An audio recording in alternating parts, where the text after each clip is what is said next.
மனிதனுடைய உள்ளத்தை அல்லாஹ் சுப்ஹானஹு வ தஆலா பிறழக்கூடியதாக ஆக்கி வைத்திருக்கிறான். யா முகல்லிபல் குலூப் சப்பித் கல்பி அலா தீனிக். இது பிறழக்கூடியதாக இருப்பதனால் ஹஜ்ரத் ரசூலுல்லாஹி ஸல்லல்லாஹு அலைஹி வஸல்லம் அந்த உள்ளத்துடைய விடயத்திலே பயந்தார்கள். யா அல்லாஹ், என்னுடைய உள்ளம் ஒரு போதும் கெடுதியின் பக்கம் பிறழக்கூடாது, பாவத்தின் பக்கம் அது என்னை அழைக்கக்கூடாது. என்னுடைய உள்ளத்தின் உடைய சபாத் என்ற அந்த உறுதிப்பாட்டை, தரிப்பாட்டை எனக்கு தா. நீ அதனை உன்னுடைய தீன்ல மார்க்கத்தில் தான் தரிப்படுத்த வேண்டும். நீ பாவத்தின் பக்கம் அதனை திருப்புவாய் என்றால் அந்த உள்ளம் வலிக்கெட்டதாக ஆகிடும். லா துஸிஅ குலூபனா பாத இத் ஹதைதனா வஹப் லனா மின் லதுன்க ரஹ்மா. யா அல்லாஹ், எங்களுக்கு நேர்வழி காட்டியதன் பின்னால நீ எங்களுடைய உள்ளத்தை வழிகேட்டில் ஆக்கிவிடாதே என்று நேர்வழி பெற்ற ரஹ்மத்துல்லில் ஆலமீன் முஹம்மது ஸல்லல்லாஹு அலைஹி வஸல்லம், பாவம் நடக்காத அந்த மஅசூமான நபி துஆ கேட்டார்கள் என்றால் உள்ளத்துக்கு சொந்தக்காரன் அல்லாஹ். அதனை எப்பொழுதும் நாம் அவனுடைய மார்க்கத்தில், ஈமான்ல, இஸ்லாத்துல, நலவான விடயங்கள்ல தரிப்படுத்துமாறு கேட்டுக்கொண்டே இருக்க வேண்டும். எங்களுடைய விருப்பங்களுக்கு ஏற்ப உலகத்தில் சில விடயங்கள் நடக்கலாம், அல்லது எங்களுடைய வெறுப்புக்கேற்ப உலகத்தில் சில விடயங்கள் நடக்கலாம். நான் ஆவல் வைத்தது கைகூடியது என்று எல்லை கடந்து சிலர் பூரிக்கலாம் என்றாலும் அதற்குள்ளேயும் அல்லாஹ் சில சோதனைகளை வைக்கக்கூடும். யாரின் மீது நாங்கள் நம்பிக்கை வைப்போமோ அவருடைய உள்ளத்தையும் பிரட்டக்கூடும். இதனால் உள்ளங்களுக்கு சொந்தக்காரன் அல்லாஹ் என்கிறதனை நாம் மறந்துவிடக்கூடாது. எங்களுடைய அமல்கள் அல்லாஹ்வுக்கு விருப்பமானதாக அமையும் பொழுது அல்லாஹ் அனைத்தையும் நமக்கு சாதகமாக ஆக்கின்றான்.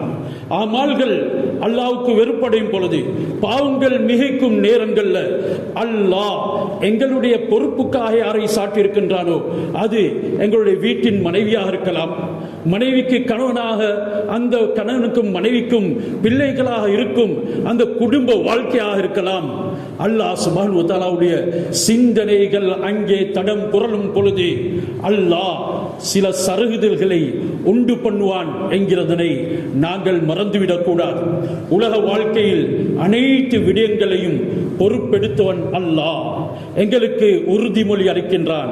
வமா மின் தாபத்தின் ஃபில் அர்த் இல்லா அலல்லாஹி ரிஸ்குஹா. மனிதரே, உனக்கு ஏன் சந்தேகம்? இந்த உலகத்தில் எந்த உயிருள்ள ஜீவனாக இருந்தாலும் அதனுடைய உணவின் பொறுப்பு என்னிடத்தில் இருக்கிறது என்ற நம்பிக்கை வராத பட்சத்தில், சகோதரர்களே, நானும் நீங்களும் ஈமான்ல சலனமுடையவர்கள், மறந்துவிடக்கூடாது. பிள்ளை மனிதன் என்று அவன் வயோதிபனாக மாறி இறுதியிலே தள்ளாடும் வயதுக்கு தள்ளப்படுபவர்கள் எங்களிலே இருக்கின்றார்கள். இந்த உலகத்தை விட்டும் பிரியும் பொழுதும் துனியாவுடைய கவலைத்தான் நெஞ்சு நிறைய இருக்கிறது. இதனால் பின்னால் வரக்கூடிய ஒவ்வொரு கட்டங்களையும் தோல்வியை சந்திக்க நேரிடுது. தாயினுடைய வயிற்றிலே இருக்கக்கூடிய பிள்ளைக்கு ரிஸ்கை பற்றி எந்த கவலையும் கிடையாது. அல்லாஹ் பிள்ளை உணராமலே தாயின் தொப்புள் கொடியை தயார் செய்கின்றான். பிள்ளை துனியாவுக்கு உதயமாகிவிட்டதன் பின்னால் தாய் உடைய அந்த பாதையை சும்ம சபீல யஸ்ஸரா, நான் இலகுபடுத்தினேன் என்று சொல்லி பிள்ளை ஜனித்ததன் பின்னால அதற்கு உணவு கொடுத்து கொண்டிருந்த தொப்புள் கொடி அறுக்கப்படுகின்றது. இந்த நேரம் பிள்ளையின் கவலை, ரிஸ்குடைய கவலை, இதனால் அழ ஆரம்பிக்கின்றது. ஷைத்தான் ரிஸ்கில் சாட்டப்பட்டு விடுகின்றான். ஒவ்வொரு பிறக்கும் ஜீவனுக்கும் ஒரு ஷைத்தான் சாட்டப்பட்டு இருக்கின்றான். யன்ஸகு அலைஹி ஷைத்தான், அந்த பிள்ளையை வந்து ஷைத்தான் தீண்டுகிறான். இதனால் பிள்ளையின் மீது கவலை, பிள்ளைக்கு பசி ஏற்படுகிறது, ரிஸ்குடைய ஆர்வம், தேவை ஏற்படுது. அல்லாஹ் மார்புகளை பிள்ளைக்கு உணவாக 2 பாதைகளாக ஏற்படுத்தி கொடுக்கின்றான். அதற்காக தாயின் உடைய உடம்பையும் தயார் செய்து விடுகின்றான். பிறகு பிள்ளை உணவருந்தும் நாட்கள் வருகின்றது. அல்லாஹ் சுப்ஹானஹு வ தஆலா அதற்கு தகுந்தாற் போன்ற உணவை தயார் செய்கின்றான். முன்னேறி வரும் பொழுது அவனுக்கு விருப்பமான உணவுகளையும் உட்கொள்ளும் விதத்தை ஏற்படுத்துகின்றான். இந்த சந்தர்ப்பத்தில் தான் அல்லாஹ் தூய்மையை எதிர்பார்க்கின்றான். மனிதனை எதையும் உட்கொள்ள முடியும் என்று ஆவல் கொள்ளாதே, நோக்கம் கொள்ளாதே. நீ உட்கொள்வதாக இருந்தால் ஹலாலான முறையில், எனக்கு விருப்பமான முறையில் தான் இருக்க வேண்டும். உன்னுடைய துனியா நோக்கமாக கொண்டு கவலைகள் உன்னுடைய நெஞ்சிலே மிஞ்ச நீ என்னை மறந்துவிடக் கூடாது. நீ தூய்மையாக இருக்கும் பொழுதுதான் உன்னுடைய கபூலியத் என்னிடத்தில் இருக்கிறது. இன்னல்லாஹ தஆலா தய்யிபன் லா யக்பலு இல்லா தய்யிபா. அறிந்து கொள் மனிதரே, உன்னுடைய ரப் அல்லாஹ் அவன் தூய்மையானவன், மனமானவன், பரிசுத்தமானவன். அசுத்தமான எதையும் மனிதர்களாகிய நானும் நீங்களும் கூட கபூல் செய்ய மாட்டோம். லா யக்பலு இல்லா தய்யிபா.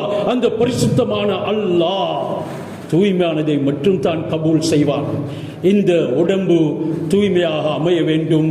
அது சுவனத்துக்கு வரம் பெற்றதாக மாற வேண்டும். ஹராத்தை விட்டும் தவிக்க வேண்டும். லா யதுகுலுல் ஜன்னத ஜஸதுன் குதிய பில் ஹராம். ஹராத்தின் மூலமாக வளர்க்கப்பட்டு அசுத்தமான ஆத்மாக்களை சுமந்து அசுத்தமான மாமிசங்களை அலங்கரித்து நீ வந்தாலும் கூட அதற்கு தகுதியான இடம் நரகம்தான், மறந்து விடாதே என்ற எச்சரிக்கையும் அல்லாஹ் எனக்கும் உங்களுக்கும் முன்னால் வைக்கின்றான்.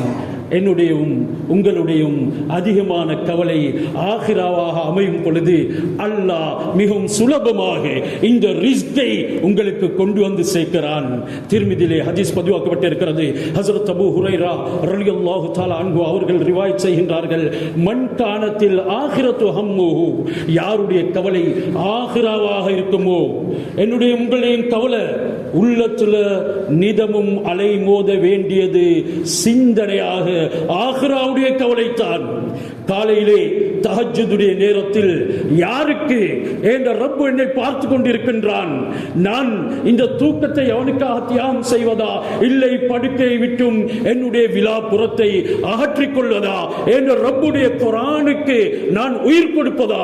தத்தஜாஃபா ஜுனூபுஹும் அனில் மவாஜி யதுஊன ரப்பஹும் ஹௌஃபன் வ தமஅன் வ மிம்மா ரஸக்னாஹும் யுன்ஃபிகூன்.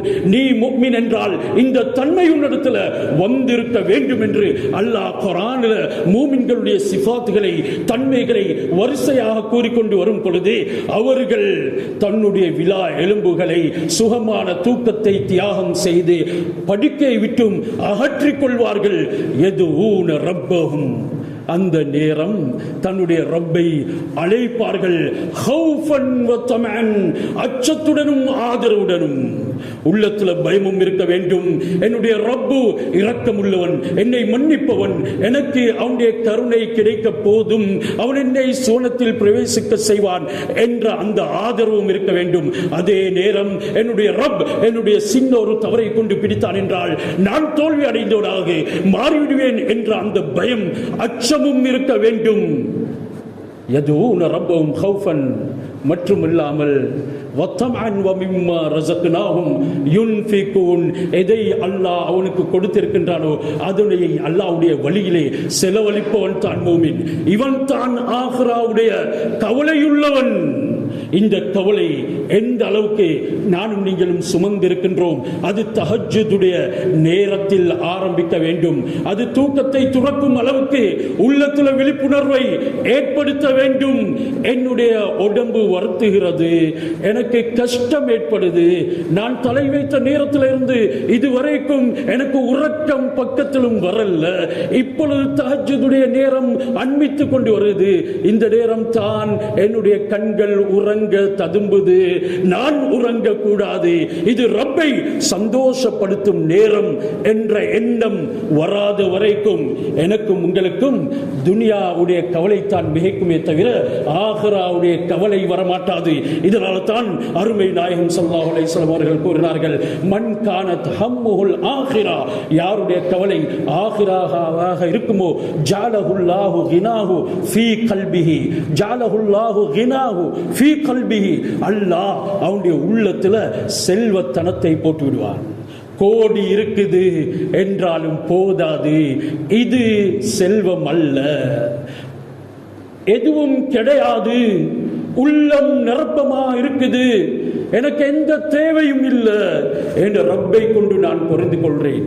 எனக்கு அமைந்த மனைவியும் அப்படித்தான் இருக்கின்றாள், என்னுடைய பிள்ளைகளும் அப்படித்தான் இருக்கின்றது. அல்லாஹ் அப்படி அமைப்பான். உன்னுடைய கவலை ஆகிராவாக மாறும் பொழுது இன்றைக்கு துனியாவுடைய பல விடயங்களையும் கவலைகள் சிதறி கிடக்கின்றது. ஒரு கூட்டம் இருந்தார்கள், இன்ன லில்லாஹி இபாதன் ஃபுதனா. ஒரு அரபி கவிதையிலே கூறப்படுகிறது, அல்லாஹ் சுப்ஹானஹு வ தஆலாவுக்கு புத்திசாலியான சில அடியார்கள் இருந்தார்கள். இன்ன லில்லாஹி இபாதன் ஃபுதனா, அவர்கள் அல்லாஹ்வுடைய அடியார்கள், புத்திசாலிகள். தல்லகுத் துன்யா வ ஹாஃபுல் ஃபித்னா, துனியாவில் தான் வாழ்ந்தார்கள் என்றாலும் அதற்கு தலாக் கூறினார்கள். இது சாத்தியமாகுமா? துனியாவில் வாழ்ந்து கொண்டு துனியாவை தலாக் சொல்ல முடியுமா? இது கான்ட்ரடிக்ஷன் ஆகுதே, இது கான்ஃப்ளிக்ட் ஆகுதே, இது என்ன என்று நாங்கள் யோசிப்போம். அவர்கள் அனுபவித்தார்கள் துனியாவை. நாங்கள் அவர்கள் அனுபவித்ததை போல ஒரு காலமும் எதிலையும் அனுபவிக்கவில்லை. துனியாவுடைய உணவுகளாக இருக்கலாம், துனியாவுடைய அலங்கார வஸ்துகளாக இருக்கலாம், துனியாவுல மனிதனுடைய இச்சைக்காக அல்லாஹ் ஏற்படுத்திய பெண்களாக இருக்கலாம். அவர்கள் ஹலாலான முறையில் அனுபவித்ததை போல எங்களுடைய யாருமே அனுபவிக்க இல்லை. அந்த அருமை நாயகம் ஸல்லல்லாஹு அலைஹி வஸல்லம் அவர்களுடைய தோழர்களை பார்த்து ரசூலுல்லாஹ்வுடைய வழி வந்து, தோழர்களுடைய வழி வந்து, அதன் பின்னால் வந்த சாலிஹீன்கள் அல்லாஹ்வுடைய நெருக்கமான அடியார்களை பார்த்து தான் அல்லாஹ் இந்த கவிதை சொல்லப்பட்டிருக்கிறது. இன்ன லில்லாஹி இபாதன் ஃபுதனா தல்லகுத் துன்யா வ ஹாஃபுல் ஃபித்னா. அவர்கள் ஃபித்னாவை பயந்து துனியாவுக்கு தலாக் கொடுத்தார்கள். ஃபித்னாவை பயந்து துனியாவுக்கு தலாக் கொடுத்தார்கள். கரத்துல தழுவுது, எனக்கு முன்னால வருது ஒரு பெரிய டீல் என்றாலும் சற்று நேரத்தில் கோடி சம்பாதிக்கலாம், அல்லாஹ்வுக்கு பொருத்தமற்றதாக இருக்கின்றது. இந்த நேரம் இதனுடன் நான் எப்படி டிரான்சாக்சன் செய்யறது, எப்படி முஆமலா செய்யறது? இது என்னுடையவும் என்னுடைய ஆக்ரா பயணத்துக்கும் தகுதியானது அல்ல.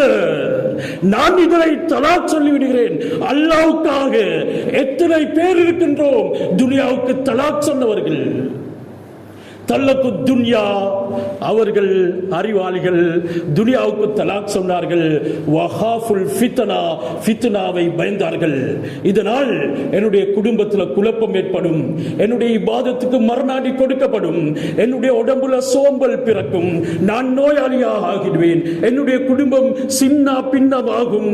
இந்த துனியா அது ஹராமாக என்னை அடையுது, இல்ல தூரமாகிவிடு. யார் சொன்னோம்? அவர்களை பற்றி அல்லாஹ் சொல்கிறான். ஹஜ்ரத் அலி ரலியல்லாஹு தஆலா அன்ஹு, திரார் இப்னு கினானத்துல் அம்ரி ரலியல்லாஹு தஆலா அன்ஹு, சுபஹுக்கு பின்னால ஹஜ்ரத் அலியுடைய விடயங்களை பற்றி முஆவியா ரலியல்லாஹு தஆலா அன்ஹு அவர்களிடத்தில் அவர்கள் சொன்னதற்கு ஏற்ப வர்ணிக்கின்றார்கள். அது ஒரு நீளமான விடயம். அதில் இறுதியிலே வருகின்றது, துனியா ஹஜ்ரத் அலி ரலியல்லாஹு தஆலா அன்ஹு அவர்களுக்கு முன்னால் வந்தது.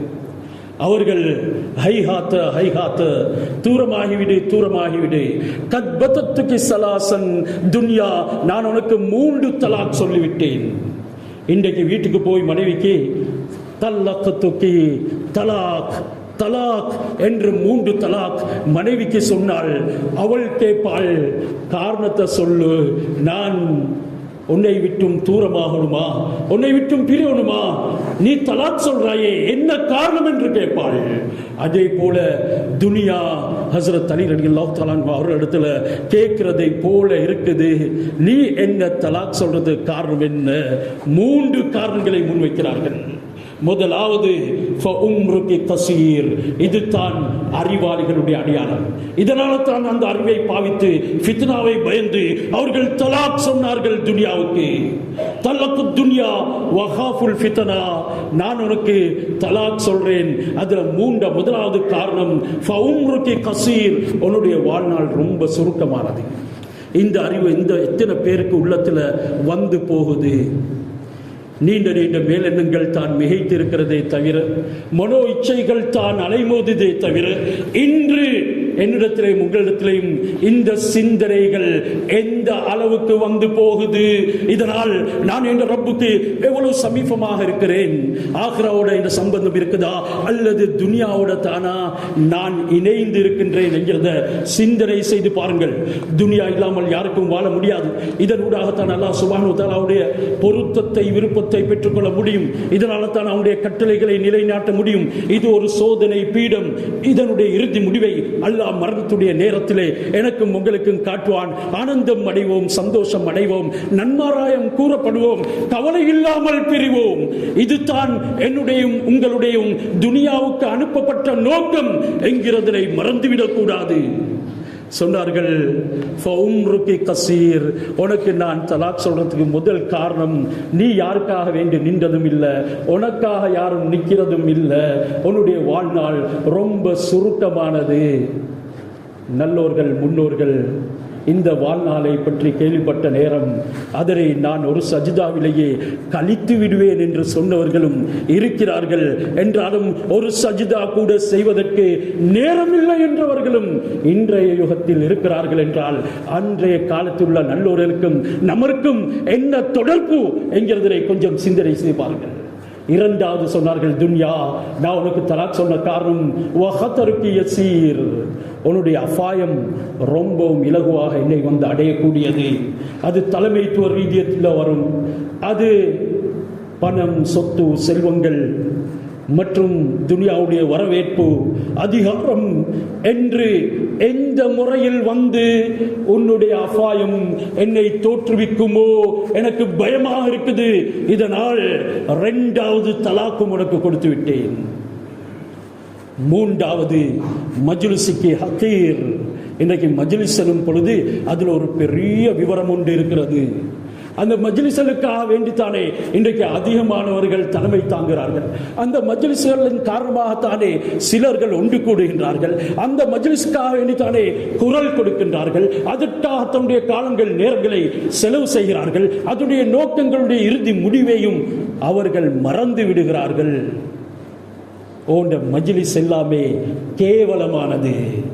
மஜ்லிஸுக்கு ஹகீர், எதில ரப்புடைய பிரஸ்தாபம் இருக்கின்றதோ அதனை தவிர உன்னுடைய மஜ்லிஸ் கேவலமானது. இந்த அறிவு எனக்கும் உங்களுக்கும் வர வேண்டும். மின் கில்லத்தி ஜாத். அதன் பின்னால ஹஜ்ரத் அலி ரலியல்லாஹு தஆலா அவர்கள் கூறுகின்றார்கள், நான் நாள மறுமைக்காக வேண்டி எடுத்துக்கொண்ட பிரயாண சாமான்கள் ரொம்பவும் குறைந்து விட்டது. நான் போகக்கூடிய பாதை வெறுச்சிகரமானது. என்னுடைய நண்பர்கள் அங்கே கிடையாது. நான் அந்த தனிமையான பாதத்தில் போகணும். அது ரொம்ப நீளமான பிரயாணம். கபரு, மஷர், சிராத் என்று எவ்வளவு தான் அதனை நான் மற்றீடு செய்ய. இதுதான் அறிவாளிகளுடைய சிந்தனை. இந்த சிந்தனை கண்ணியமானவர்களே யாருக்கு இருக்கின்றதோ அல்லாஹ் சொல்கிறான், அவர்களுடைய துனியாவை நான் பொறுப்பேற்பேன். மன் கானத்தில் ஆகிரத்து ஹம்முஹு ஜஅலஹுல்லாஹு கினாஹு ஃபீ கல்பிஹி. கவலையை கொண்டு வா மனிதனே, உன்னுடைய உள்ளத்தில் நான் நிரப்பத்தை போட்டு விடுகின்றேன். வஜமஅலஹு ஷம்லஹு. எதுவெல்லாம் சிதறந்து கிடக்கின்றதோ அவைகள் அனைத்தையும் ஒன்றுபடுத்தி தருவேன். என்னால் ஈடு கொடுக்க முடியவில்லையே, அங்கலாய்க்கிறாயே, கவலைப்படாதே, நான் அனைத்தையும் ஒன்று சேர்த்து தருவேன். ஏன்? உன்னுடைய கவலை அது பிரத்யேகமானது, என்னுடைய நோக்கத்தோடு சம்பந்தப்பட்டது. வாத்தத்தி துன்யா வஹிய ராகிமா. துனியா கேவலம் அடைந்த அவனிடத்தில் வந்துடும். சிலர் நினைப்பாங்க, சாமான் இல்லாம உள்ளத்துல மட்டும் செல்வத்தை போட்டு என்ன செய்ய, பொக்கெட்ல இல்லாம உள்ளத்துல மட்டும் தேவையற்ற தனம் இருந்து என்ன செய்ய. அதற்கு பதில ஹஜ்ரத் ரசூலுல்லாஹி ஸல்லல்லாஹு அலைஹி வஸல்லம் அவங்க சொல்றாங்க, வாத்தத்தி துன்யா வஹிய ராகிமா. துன்யா அது இழிவடைந்து உனக்கு பின்னால் வர ஆரம்பித்துவிடும். அது வந்தாலும் உள்ளத்தில் இருக்க மாட்டாது. இதனால் உன்னை மிகைத்த செல்வந்தன் யாருமே இருக்க முடியாது என்ற கருத்தை சொல்கிறார்கள். அதற்கு ஆப்போசிட்டானதையும் எதிரானதையும் ஹஜ்ரத் ரசூலுல்லாஹி ஸல்லல்லாஹு அலைஹி வஸல்லம் அவர்கள் சொன்னார்கள், வமன் கானத்தி துன்யா ஹம்முஹு. யாருடைய கவலை துனியாவாக இருக்குமோ ஜாலல்லாஹுல் ஃபக்ர பைன ஐனைஹி, அல்லாஹ் சுப்ஹானஹு வ தஆலா வறுமையை அவனுடைய 2 கண்களுக்கு முன்னாலேயே ஆக்கிடுவான். எதில கை வைத்தாலும் வெற்றி பெற முடியாது. பல பிளான்கள் பண்ணி, பல திட்டங்களை தீட்டி, நீண்ட நீண்ட ஆலோசனைகளை செய்து, தூர நோக்குடன் ஆரம்பித்த வியாபாரம் நஷ்டம் போய்விட்டது. தலையில கைய வைக்கிறார். கனவு கண்டு ஒரு நிலைமையை அடைய வேண்டும், படிக்க வைத்தேன், என்னுடைய மகளை கண்டவனோட ஓடி போயிட்டார். தலையில கைய வைக்கிறார். எத்தனையோ காலம் முயற்சி செஞ்சு வெளிநாடுகளில் இருந்து சல்லி அனுப்பி வீடொன்றை நிர்மாணிக்கலாம் என்று நினைச்சேன். என்றாலும் மலைக்கு நலைது, வெயிலுக்கு காய்து, கட்டிட மரவாசில நிக்கிது, கரை சேர முடியலையே. அது சுவர்கள் எல்லாமே புஷ் பிடிச்சு இருக்குது. என்ன செய்யறது? கண்ணியமானவர்களே, அல்லாஹ் இப்படித்தான் ஃபக்ரை உங்க கண்ணுக்கு முன்னாலே ஏற்படுத்துவான். மேலும் அவனுடைய சேர்ந்து இருக்கக்கூடியவைகளையும் ஷத்த தலைஹி ஷம்லஹு, அல்லாஹ் சிதறடிக்க செய்து விடுவான். லா யகுனு மினத் துன்யா இல்லா மா குத்திர லஹு, அவனுக்கு துனியாவுல அல்லாஹ் எதை வாக்குறுதி அளித்தானோ, நீ பாவியாக இருக்கும் பொழுது உன்னை நான் இப்படியெல்லாம் கொடுத்து சோதித்து உன்னை நாசமாக்குவேன், அல்லது உனக்கு துனியாவும் இல்லை ஆக்ராவும் இல்லை என்று நான் நியமித்தேனோ அதை தவிர உனக்கு எதுவுமே வந்தடைய முடியாது. முழு உலக ஜனங்கள் ஒன்று சேர்ந்தாலும் உன்னுடைய வறுமையை, உன்னுடைய கவலையை நீக்க முடியாது என்கிறது தான் அந்த ஹதீஸ் விளங்கப்படுத்துது. இதனால என்னுடைய உங்களின் கவலை கடிமானவர்களே, ஆஹ்ராவோடு மாறும் பொழுது, அதனுடன் சங்கமிக்கும் பொழுது அல்லாஹ் சுப்ஹானஹு வ தஆலா அவனுடைய அனைத்து அருள் பாதைகளையும் ரஹ்மத்துடைய வாசல்களையும் திறந்து விடுகின்றான். ஒரு காலம் வரப்போகுது, எனக்கும் உங்களுக்கும் ஒன்றும் செய்ய முடியாத நிலைமையை ஏற்படுத்தும். என்னிலையும் உங்களையும் யாருமே அந்த விடயங்களுக்கு தப்பியவர்கள் இல்லை. ஒவ்வொருவரும் முகன் நோக்கியே ஆக வேண்டும். ஹஸரத் ரசூலுல்லாஹி ஸல்லல்லாஹு அலைஹி வஸல்லம் அவர்கள் என்ன துனியாவுடைய கவலை உனக்கு மிகைத்து ஆகிராவுக்கு லீவு கொடுத்து ஹல் தன்தலிரூன ஃபக்ரன் முன்சியா, நீ உன்னை மறதியில் ஆழ்த்தக்கூடிய வறுமையா எதிர்பார்க்கிறாய்? சிலர்கள் ஓடினார்கள், இப்பொழுது முடியல்ல. හොඳටම හෙම්බත් වෙලා නැවතීමේ ලකුණු දැන් දිස් වෙනවා. මොනවද කරන්නේ? මීට ඔබට මට දෙපා නගන්න බෑනේ. මිරිඟුවක් කරා මම හඹා ගියා. නැවත මා ඉන්න තැනට හැරිලා එන්නත් අවස්ථාවක් නැහැ. දැන් මම මොනවද කරන්නේ කියලා ලත වෙන මොහොතක් ඔබලාට එන්න කලින් ඔබවන් මැව් ස්වාමියා නිර්මාතෘවරයාව සනහන්න, ඔහුගේ තෘප්තිය උදෙසා කටයුතු කරන්න කියලා අල්ලාහ් අල් කුර්ආනයේ சூரத்து நூர் என பரிச்சை தேசம். சகோதரர்களே, எந்த அளவுக்கு என்னுடைய உங்களுடைய ஓட்டம் இருக்குது? ஹஸரத் ரசூலுல்லாஹ் கேட்கிறாங்க, இப்படி அல்லாஹ்வுடைய கட்டளைக்கு லீவு கொடுத்து எதை எதிர்பார்க்கிறாய்? ஃபக்ரன் முன்சியா, உன்னை மறதியில் ஆழ்த்தக்கூடிய வறுமையா எதிர்பார்க்கிறாய்? அதிகமானவர்களுக்கு அது நடந்திருக்குது. ஆகிராவுடைய எந்த பங்கும் இல்லை. ஓடினான், துனியாவையும் அடைய முடியல. இப்போ ஒரு வறுமை ஏற்படுத்தி இருக்குது. அந்த வறுமை அவனை மறதியில போட்டுடுது. அல்லாஹ் என்ற வார்த்தை கூட அவனுடைய சிந்தனையில வருது இல்ல. மஸ்ஜித் அழைத்தாலும் அதனை உள்ளத்துல தாங்க அவனால முடியல. இது என்னுடைய உங்களுடைய வார்த்தை இல்லை, இது ரப்புடைய குர்ஆன் ஹஸரத் ரசூலுடைய ஹதீஸை வைத்து உங்களுக்கு நான் சொல்கிறேன். நானாக இருந்தாலும் சகோதரர்களே, பேசுவதற்கு தெரிந்தாலும் அதில் நிபந்தனை தவறுவோம் என்றால் நாங்களும் பீடிக்கப்படுவோம் என்கிறத மறந்துவிடக் கூடாது. ரெண்டாவது கேட்கிறார்கள், உனக்கு அப்படி வறுமையில போடக்கூடிய ஒரு மறதியில போடக்கூடிய வறுமைத்தான் வரல என்றாலும் இதுவாவது வரும். கினன் முத்கியா, நீ ஆகிராவுடைய விடயத்துக்கு லீவு கொடுத்து எதிர்பார்க்கிறது வரம்பு மீறிய செல்வத்தையா? வரம்பு மீறிய செல்வம் உன்னை இரவு ராணிகளிடத்தில் போக வைத்தது. வரம்பு மீறிய செல்வம் உன்னை கிளப் விளையாட செய்தது. வரம்பு மீறிய செல்வம் உன்னை கெசினோவில் விளையாட செய்தது. வரம்பு மீறிய செல்வம் ஹராத்தை புசிக்க வைத்தது. வரம்பு மீறிய செல்வம் குடும்பத்தோடு உன்னை நரபாதையிலே அழைத்து சென்றது. அப்படியான செல்வத்தை எதிர்பார்க்கிறாய். இப்படி சோதிக்கப்பட்டவர்களும் நம்மிலே இல்லாமல் இல்லை. அவ் மரலன் முஃப்சிதா, இதுவும் உனக்கு நடக்கலண்டா, இதிலேயாவது சோதிக்கப்படுவாய்.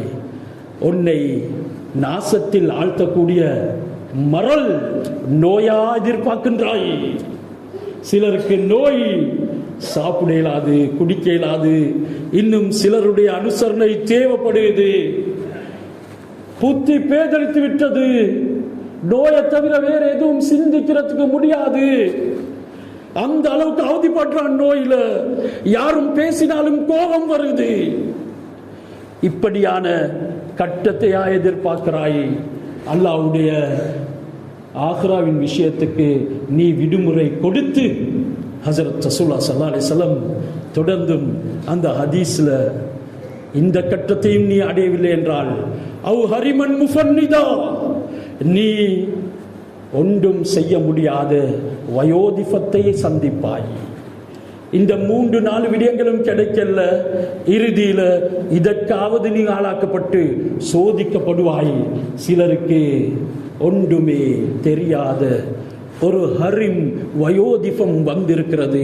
லிகைலா யஅலம மின் பாதி இல்மின் ஷைஆ, அது எந்த அளவுக்கு அவனை ஆக்கிவிடும் என்றால் அறிந்திருந்தவைகள் கூட அறியாத அளவுக்கு மாறிவிடும். இது வந்திருக்கிறது யாரு தெரியுமா?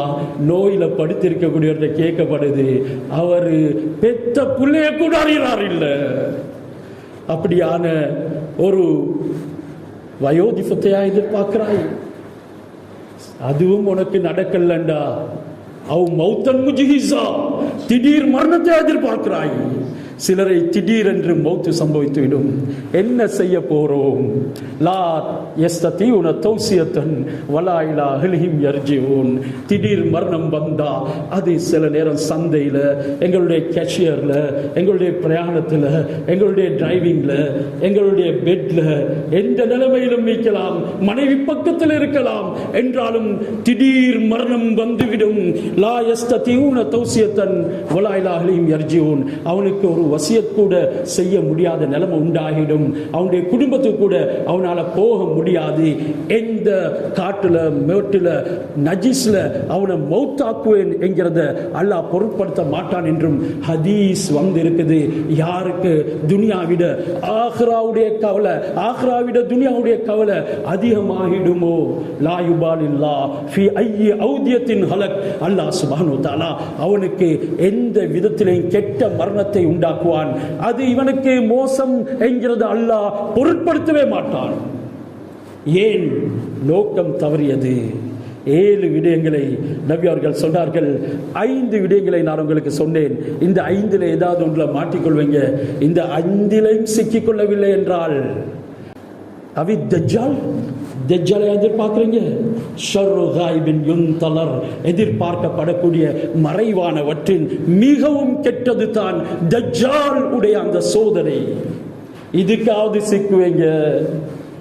இதுலையும் நீங்க சிக்கல. அதுக்கு முதல் ஒரு 50-60 வருஷம் நல்ல முறையில் ஜொலியா வாழ்ந்துட்டு போயிட்டீங்க. அவிசா 7வது சொல்றார், கியாமத்து நாள் வரும். அல்லது திடீரென்று நீங்க உயிரோடு இருக்கும் பொழுதே எதுவும் செய்யாத முறையில் கியாமத்து நாள் வரும். அஸ்ஸாஅத்து அதுஹா வ அமர், அந்த கியாமத்து நாள் ரொம்ப பீதியுடையது, அச்சமுடையது, பயங்கரமானது, ரொம்ப கசப்பானது. மனிதர்களே, இதனால கவலைகளை மாற்றிக்கொள்ளுங்கள். ஆகிராவுடைய கவலையாக இன் அஹ்வஃபுமா அத்தஹவ்வஃபு அலா உம்மத்தி அல் ஹவா வ தூலுல் அமல், என்ற உம்மத்துக்கு நான் ரொம்பவும் பயப்படுறது ஹவா என்ற மனோ இச்சை. மனோ இச்சை தன்ஹா, அது எந்த முறத்தில் அவனை வரும், அவன் அதில் சிக்கி கொண்டிருப்பான். நான் இப்படியான மனோ இச்சை உடையவனாக இருக்கிறேனே என்பதனை கூட அவன் உணர மறந்து விடுவான். நான் ரொம்பவும் பயப்படுறது வேற எதுவும் இல்லை, மனோ இச்சையை தான். ஏன் அது அந்த அளவுக்கு கேவலமானது? அல்லாஹ் குர்ஆன்ல அஃபரைத மனித்தகத இலாஹு ஹவா, தன்னுடைய மனோ இச்சையை தெய்வமாக கொண்டவனை பார்த்தீர்களா என்று இஸ்திஃபாம் தௌபீஹ்ல இன்ட்ரோகேட்டிவ் ஃபார்ம் அதுவும் ரீபியூட் பண்றான் அல்லாஹ். இஸ்திஃபாம் தௌபீஹ்ல அல்லாஹ் சுப்ஹானஹு வ தஆலா கேவலமாக கேட்கிறான். பார்த்தீங்களா, மனோ இச்சையை தெய்வமாக கொண்டவன். இன்றைக்கு சிலை வணங்குறாங்க, அது ஒரு பெரிய விஷயம் இல்லை மனோ இச்சையின் தெய்வத்துக்கு முன்னால். இன்று நெருப்பு வணங்குறாங்க, சூரியனை சந்திரனை வணங்குறாங்க, அது ஒரு பெரிய விஷயம் இல்ல. இது அல்லாஹ்வுக்கு இணை வைத்தல் தான். அல்லாஹ்வுடைய படைப்பினங்களை வணங்குறாங்க என்றாலும் அது பெரியதல்ல. ஆக பெரிய கெட்ட வணக்கம் மனோ இச்சைக்கு வழிபடுறது. அல்லாஹ்வுடைய எத்தனை கட்டளைக்கு மாறு செஞ்சோம், மனோ இச்சைக்கு வழிபட்டோம். அவன் அல்லாஹ் கேவலமாக பேசுறான், அல்லாஹ் ரிப்ரிமெண்ட் பண்றான். கனிவான சகோதரர்களே, நாங்க ஒவ்வொருவரும் உணரணும். அடுத்து ரசூலுல்லாஹ் சொன்னாங்க, நான் மனோ இச்சையும் வத்தூலுல் அமல், நீண்ட மேலெண்ணங்களையும் பயப்படுகின்றேன். மேலெண்ணங்கள் வயதையும் கடந்து எல்லை மீறி போய் கொண்டிருக்கின்றது. இப்பவும் 80 வயது ஆகிட்டது, கபரு அழைக்குது, நடக்கவும் முடியல, முதுகு கூனி விழியுது என்றாலும் அவனுடைய நீண்ட மேலெண்ணங்கள் வாலிபம் அடைந்து கொண்டே போகுது. சொன்னாங்க, லிக்குல்லி இன்னஹாதிஹி துன்யா முர்தஹிலா தாஹிபா. இது தொடர் ஹதீஸ், நான் நீங்களும் படிப்பினை பெறுவோம். இந்த துனியாவுக்குரிய உதாரணம், அது பிரயாணம் செய்து செல்லும் வாகனத்தை போல. அந்த வாகனம் பேட்டிக்கொண்டே இருக்குது, அதுக்கு இன்ஜின் சீஸாக மாட்டாது, ஆயில் பண்ணணும் என்ற தேவை இல்லை, அதை டிராஃபிக் நிப்பாட்ட மாட்டாங்க, அதுக்கு பெட்ரோல் போன்ற fuel ஊத்த வேண்டும் என்ற அவசியம் கிடையாது. அது போய்கொண்டே இருக்கும், அதனுடைய பாதைக்கு எந்த தங்கு தடையும் கிடையாது. இந்த ஆகிராவும் பிரயாணம் செய்து வரக்கூடிய வாகனத்தை போல அதுவும் வந்து கொண்டே இருக்குது. காஃபிர்களுடைய எண்ணத்தை கொள்ளாதே. இன்னஹும் யரவுனஹு பஈதா, அவர்கள் அதனை தூரமாக காண்கிறார்கள். வனராஹு கரீபா, மூமின்களாகிய நாங்கள் அது சமீபத்தில் வந்ததாக காண்கிறோம். அதே போல ஒவ்வொரு மனிதனுடைய வாகனம் ஆகிராவுடையது, அவனை நோக்கி வேகமாக வந்து கொண்டிருக்குது.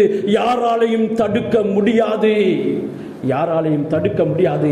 அது வந்து மோதும், அதிலே எங்களை அழைத்து கொண்டு சுமந்து கொண்டு போகும். அதுக்கு முன்னால அல்லாவின் பக்கம் திரும்பு. வலிக்குள்ளி வாஹிதின் மின்ஹுமா பனூன். இந்த துன்யா ஆஹிரா ரெண்டுக்கும் செல்ல குழந்தைகள் இருக்கின்றார்கள், நூல் போட்டு ஆட்டும் பொம்மைகள், ரூக்கட என்று சொல்லுவார்கள். வெசந்தர நாட்டக்கே ரூக்கட அபித் பலலா தேர்வா பாசல் எனக்காலே. அந்த ரூக்கடை போல நூல் போட்டு ஆட்டும் பொம்மையாக நீ மாறிவிடாதே. ஹஜ்ரத் ரசூலுல்லாஹ் அதனை கூறினார்கள். லிக்குல்லி வாஹிதின் மின்ஹுமா பனூன்.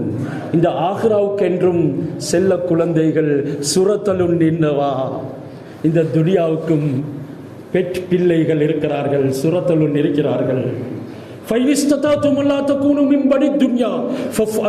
நீங்க துனியாவுடைய பிள்ளைகள் அல்லாமல் ஆஹிராவுடைய குழந்தைகளாக மாற முடியும் என்றால் நீங்கள் செய்து கொள்ளுங்கள், முயற்சி செய்யுங்கள். ஏன் ஃபைனக்குமுல் யௌம் ஃபீ தாரில் அமல் வலா ஹிசாப். இன்றைக்கு நீங்க அமலுடைய வீட்டில் இருக்கிறீங்க, யாரும் கேள்வி கணக்கு கேட்க மாட்டாங்க. நீங்க சுபஹுக்கு இன்றைக்கு வரல மஸ்ஜிதுக்கு, யாரும் வந்து ஏன் வரல என்று காய்ச்சின இரும்பை எடுத்து உங்களுடைய தலையில வைக்க மாட்டாங்க, தண்டனை கொடுக்க மாட்டாங்க. யாரும் உங்களிடத்துல அந்த தண்டனைக்குரிய கேள்வி கணக்கு கேட்க மாட்டாங்க. வீட்டில் வேணண்டா உமா கேட்பா வாப்பா கேட்பா என்றாலும் அவங்களுக்கும் தண்டிக்கிறதுக்கு உரிமை இல்லை. இன்றைக்கு நீங்க அமலுடைய வீட்டில் இருக்கிறீங்க, உங்கள்ட்ட யாரும் கேள்வி கேட்கறது இல்ல. ஃபைனக்கும் கதன் ஃபீ தாரில் அமல் வலா ஹிசாப். நாளைக்கு நீங்க அமலுடைய வீட்டில் இருப்பீங்க, நாளைக்கு நீங்க கேள்வி கணக்குடைய வீட்டில் இருப்பீங்க. அங்க அமலுக்கு எந்த சந்தர்ப்பமும் கிடையாது. அவகாச லபெனியஸ், சகோதரர்களே, நானும் நீங்களும் அல்லாஹ் சுப்ஹானஹு வ தஆலாவுடைய அடியார்களாக மாறிடணும். அதற்கு நெஞ்சில துனியாவை விட ஆஹ்ராவை அதிகமாக சுமக்கணும். இன்னலில்லாஹி இபாதன் ஃபுதனா தலகு துன்யா வ ஹாஃபுல் ஃபித்னா நலரு ஃபீஹா ஃபலம்மா அலிமு அன்னஹா லைஸத் லிஹய்யின் வதனா ஜஅலூஹா லுஜ்ஜதன் வத்தஹது ஸாலிஹல் அமாலி ஃபீஹா சுஃபனா. அந்த நல்லடியார்கள், புத்திசாலிகள் ஃபித்னாவை பயந்து துனியாவுக்கு தலாக் சொன்னார்கள். நலரு ஃபீஹா, அந்த துனியாவை ஆய்வு கண் கொண்டு பார்த்தார்கள். பரியேஷனாத்மக தாசின் ஏ துனியாவ வித் ஓன் பெல்ம ஹெலுவா. பரியேஷனாத்மக தாஸ். ஒவ்வொருத்தரும் கண்ணியமானவர்களே அந்த ஆய்வுபூர்வமான கண் கொண்டு இந்த துனியாவை பார்ப்போம். ஆனால் நானும் நீங்களும் வெளிரங்கத்தில் தான் பார்த்தோம் என்று அல்லாஹ் சொல்கிறான். யஅலமூன ஸாஹிரம் மினல் ஹயாத்தித் துன்யா. நீ பார்த்தது துனியாவுடைய வெளிரங்கத்தை மட்டும்தான். வஹும் அனில் ஆகிரத்தி ஹும் காஃபிலூன். ஆனால் நீ நாளை மறுமையில் சம்பூர்ணமாக மறந்திருக்கிறாய். மறுமையுடைய விடயத்திலிருந்து நீ ரொம்ப தூரத்தில் இருக்கிறாய். அவர்கள் நலரு ஃபீஹா, ஆய்வு கண் கொண்டு துனியாவை பார்த்தார்கள். ஃபலம்மா அலிமு, அறிந்து கொண்டார்கள். நிகமனே கிட்ட எலம்புடா அன்னஹா லைஸத் லிஹய்யின் வதனா மே ஜீவத்தொன்னட்ட சுதுசு ஸ்தானியாக் நோய். இது உயிர் வாழ்வதற்கு தகுந்த இடம் அல்ல என்பதனை அவர்கள் விளங்கி கொண்டார்கள். ஜஅலூஹா லுஜ்ஜதன். அதனால அவங்க எடுத்த முடிவு என்ன? இதனை ஒரு சமுத்திரமாக மாற்றினார்கள். இந்த துனியாவை அலைமோதும் சமுத்திரத்துக்கு ஒப்பாக்கினார்கள். வத்தஹது சாலிஹல் அமாலி ஃபீஹா சுஃபுனா. சாலிஹான அமல்களை இந்த துனியா என்ற சமுத்திரத்தை கடப்பதற்கு கப்பல்களை போல ஆக்கி கொண்டார்கள். என்றால் இன்று அவர்களுக்கு முன்னால அல்லாஹ்வுடைய கட்டளைகளுக்கு நாங்கள் மாறு செஞ்சு எந்த விமோசனத்தை அடைய போகிறோம் என்கிறத கொஞ்சம் சிந்தனை செஞ்சு பாருங்க சகோதரர்களே. தலையங்கங்கள் ஏராளமாக இருக்கலாம், மிம்பர் மேடைகள் அலங்கரிக்கப்படலாம், என்றாலும் உள்ளத்தினுடைய பரிசுத்தமும் ஆஹ்ராவுடைய சிந்தனையும் வராத வாழ்க்கையில் எந்த விதமான பிரயோஜனமும் இல்லை என்கிறத மறந்து விடாதீங்க. அல்லாஹ் சுப்ஹானஹு வ தஆலா எனக்கும் உங்களுக்கும் புத்திகளை தர வேண்டும். துனியாவுடன் எந்த முறையில் அல்லாஹ் சுப்ஹானஹு வ தஆலா முஆமலா செய்யுமாறு, கை கலக்குமாறு எனக்கும் உங்களுக்கும் சொன்னானோ அந்த விதிமுறையை படிப்பதற்கு ஈமான் உடைய காரியங்கள்ல அதிகமாக எங்களை ஈடுபடுத்த வேண்டும். இதனால் அல்லாஹ் சுப்ஹானஹு வ தஆலா நம் அனைவருக்கும் துனியா ஆஹ்ரா இரண்டினுடைய சாதனைகளையும் பெறக்கூடிய பாக்கியத்தை நல்குவானாக. எங்களுடைய பாவங்களை நன்மைகளாக மாற்றி அருள் புரிவானாக. எங்களுடைய நாட்டுக்கு, ஊருக்கு, மஹல்லாவுக்கு என்று முழு உலகத்துக்கும் சுபீட்சத்தை ஏற்படுத்துவானாக. பாலஸ்தீனம், லெபனான் மற்றும் உண்டான இடங்களில் முஸ்லிம்கள் பாடுபட்டு கொண்டிருக்கின்றார்கள். கயவர்கள், மோசமானவர்கள், உயிர்கொல்லிகள் மூலமாக சோதிக்கப்பட்டு கொண்டிருக்கின்றார்கள். அவர்களுடைய விஷமங்களை விட்டும் பாதுகாத்து அருள் புரிவாயாக. அவர்கள் இழந்தவைகளை மீட்டுக் கொடுப்பாயாக. உன்னுடைய மலக்குகளை கொண்டு பிரத்யேகமான உதவிகளை அவர்களுக்கு செய்து அருள் புரிவாயாக. உலக வாழ் முஸ்லிம்கள் கலிமா சொன்னவர்களுக்கு யா அல்லாஹ் இந்த பூமியில தலை நிமிர்ந்து வாழும் பாக்கியத்தை நசீபாக்குவாயாக. நம் அனைவருடைய இறுதி முடிவை நல்லதாக ஆக்கி அருள் புரிவாயாக. துஆக்களை கபூல் செய்வாயாக. வாஹிரு தாவானா அனில் ஹம்துலில்லாஹி ரப்பில் ஆலமீன்.